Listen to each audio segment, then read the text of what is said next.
hello friends कटन यूनिवर्सिटीर जी PG admission हेतु किबा error कारणे केइदिनमान of करि थैছিল तो आको जी मेरिट लिस्ट कटन ग्रेजुएट यूनिवर्सिटीर जी इरर ओलाइছিল मेरिट लिस्टत हेतु आको रिआपलोड करिছে आरो जी एडमिशन है पीजिर एडमिशन तो आको ओपन कर दिसे जी लिंक और जिসকल सिलेक्टेड कैंडिडेट हयतो तुमालोके मेसेज पाइसा तो आमी एटु भिडिओत सविशेष जनाम कि एटा नोटिफिकेशन बहुत एटा इम्पर्टेन्ट नोटिफिकेशन आइसे और नोटिफिकेशनत वेटिंग लिस्टत केতিয়া एडमिशन होबो तार पिছত रिजर्व कैटेगरीर केতিয়া एडमिशन होबो केতিয়া मेरिट लिस्ट आउट करिबो तो सकले जिসকल रिजर्व कैटेगरी हयतो हियते কৈ আছে जे आमार मेरिट लिस्ट केতিয়া लबो आमी हेतु सविशेष एटु भिडिओत जनाम जदि चेनेलটো नतुनকৈ ভিজিট কৰিছা चेनेलটো সাবস্ক্ৰাইব কৰি কেনে বেল আইকনখন টিপি অল কৰি দিবা তো এতিয়া মই মেৰিট লিষ্টটো দেখুৱাম मेरिट लिस्ट तो आइसे एटु नतुनके मेरिट लिस्ट अपलोड करिसे तो मेरिट लिस्टत की आसे वेटिंग लिस्ट किमानजन आसे एमएससी केमिस्ट्री एमएससी बोटानी सकलो आपनालोके चाइ लबो जेतु कटन यूनिवर्सिटीर जेतु वेबसाइट हेतु वेबसाइट आमी डेस्क्रिप्शनत आमी दि थम डाइरेक्ट आपनालोके मेरिट लिस्ट चाबो पारिबो मेरिट लिस्ट चोৱাৰ समय आमी टाइम नष्ट नकरो डाइरेक्ट आमी जेतु मेन जेतु इम्पर्टेन्ट जेतु नोटिफिकेशन आइसे हेतु आमी देखुৱাম नोटिफिकेशन तो कि आसे मेन होइसे नोटिफिकेशनत बहुत नतुन कथा ताते एड करिसे तो आपनालोके मेरिट लिस्ट तो भालके चाइ लबो मेरिट लिस्ट आको मैं याते माने इ नकरो तो नोटिफिकेशन तो होइसे एटु कटन यूनिवर्सिटी नोटिफिकेशन আজি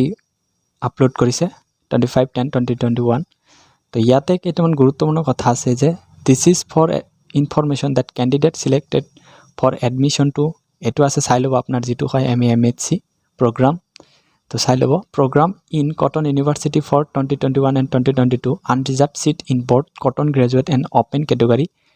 can take admission from 3:30 PM जितु अनरिजर्व कैटेगरीर सीट आसिल board cotton and cotton university और ओपन कैटेगरी माने बाहिरर जिबिलाक स्टूडेंट आसिले तेलुकर जितु एडमिशन हेतु 3:30 PM পৰা आरम्भ হৈ গৈছে হয়তো তোমালোকে মেছেজটো পাইছা তো তোমালোকৰ নিজৰ আইডিটো লগইন কৰি কিনে নিজৰ এপ্লিকেশন আইডিটো লগইন কৰি কিনে এডমিশনটো সাকসেসফুল কৰি লোৱা পেমেন্টটো কৰি কিনে আৰু যেটো ইয়াতে যেটো ইৰৰ পাইছিল হেতু অনলি আসামিজ এন্ড ইংলিশৰ পাইছিল ইংলিশ দুটা সাবজেক্টত কটন গ্ৰেজুৱেট ক্যাটেগৰীৰ এটো ৰিভাইজ লিষ্ট আকৌ ইনক্লুড কৰিছে মানে হেতু ভুল আছিল হেতু আকৌ ৰিআপলোড কৰিছে আপোনালোকে মেৰিট লিষ্টত যাই কিনে চাব পাৰিব আৰু যেটো সিলেক্টেড ক্যান্ডিডেটৰ যেটো এডমিশন হেতু অহাকালি 2 PM আগত কৰিব লাগিব পেমেন্ট কৰি সাকসেস কৰিব লাগিব 26 অক্টোবৰ ইয়াতে আছে যে selected candidate must complete their admission payment of fees before 2 PM on 26 October 2021 কালিৰ ভিতৰত 2 আগত কৰিব লাগিব নহলে কিন্তু আপোনালোকে এডমিশনটো নহয় এডমিশনৰ পোৰ্টেল যেটো ক্লোজ কৰি দিব তো 2 নম্বৰত আছে যে The waiting list will be verified and revised waiting list will be published on 26th October evening admission to candidate the waiting list unreserved category ইয়াতে আছে যে যেটো waiting list হয় waiting listor জিবিলাক এডমিশন হ'ব হেতু যেটো ভেৰিফাইড লিষ্ট ওলাব হেতু 26 অক্টোবৰ ইভিনিং কালি অহাকালি ইভিনিংত লিষ্ট ওলাব আৰু লিষ্টটো আইলে আমি ভিডিও এটা বনাম জলদিকে ভিডিওটো বনাম তো আপোনালোকে হেতু চিন্তা নকৰিব জাস্ট এটুতে আপনি আজি এটুতে ফোকাস দিও কি আছে যদি আপোনালোকৰ সিট সিলেক্টেড ক্যান্ডিডেট হয় কেনেকে কেতিয়া এপ্লাই কৰিব এডমিশন লব লাগিব হেতু ইয়াতে আছে তাৰ পিছত আছে যে depending availability or seat will be given 27 October merit list reserved category will be published in the evening of 27 October তো এজন ফ্ৰেণ্ডে মোক কৈছিল যে ৰিজাৰ্ভ ক্যাটেগৰী কেতিয়া মেৰিট লিষ্ট ওলাব তো সোয়া ইয়াতে নটিফিকেশনত ভালকে জনাই দিছে যে ৰিজাৰ্ভ ক্যাটেগৰীৰ কাৰণে মেৰিট লিষ্ট ওলাব 27 অক্টোবৰ তো ভালকে চাই লব 27 অক্টোবৰত তোমালোকৰ ৰিজাৰ্ভ মেৰিট লিষ্ট ওলাব তাৰ পিছত গুৰুত্বপূৰ্ণ কথাটো ইম্পৰ্টেন্ট কথা হল যে admission in the open category will be strictly provisional because the final result of qualifying UG admission are not yet declared in some institution